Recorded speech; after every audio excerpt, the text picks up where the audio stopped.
Hello guys, আবার চলে এসেছি নতুন ভিডিও নিয়ে।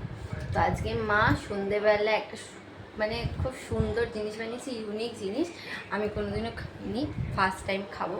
খেয়েছি কিনা মনে নেই, যাই হোক। তো দেখো কি খাচ্ছি।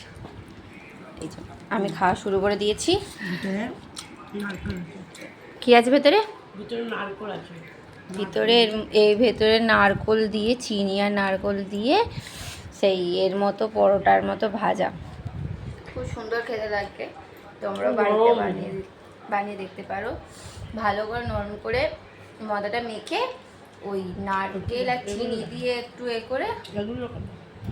তো আচ্ছা ঠিক আছে, তো মা তুমি বলো, আমি বলতে পারছি না।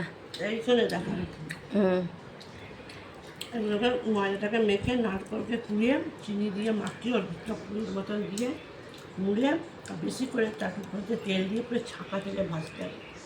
ভেজে দেখবে ওপরটা ক্রাঞ্চি, এর ভিতরটা একদম সফট নরম আর কিছু মিষ্টি নারকলের মুখে পড়বে। চা মনে একবার বানিয়ে খেয়ে দেখুন, তারপরে বলবে। তো গাইস তোমরা একবার বানিয়ে দেখতে পারো, ঠিক আছে? কোনো মানে হেজা ভেজা জিনিস না, একদম সিম্পল জিনিস। তো নারকোলটা বেশিরভাগ এখন সবার ঘরেই থাকে, যারা থাকে না কিনতে পারো।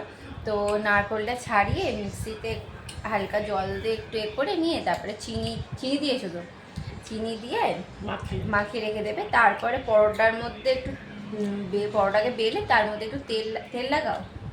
আচ্ছা, তেল লাগিয়ে নেবে। তেল লাগিয়ে ওই যে পুর হিসেবে ওই নারকোলটা দিয়ে ওটাকে কভার করে দিয়ে ভেজে নেবে ছাঁকা তেলে ভেজেছো? ছাঁকা তেলে ভেজে নেবে, হয়ে যাবে। ছাঁকা তেলে না ভাজলেও চাটুর মধ্যে হালকা করে ভেজে নিতে পারো। তো দেখা হচ্ছে পরের ভিডিওতে।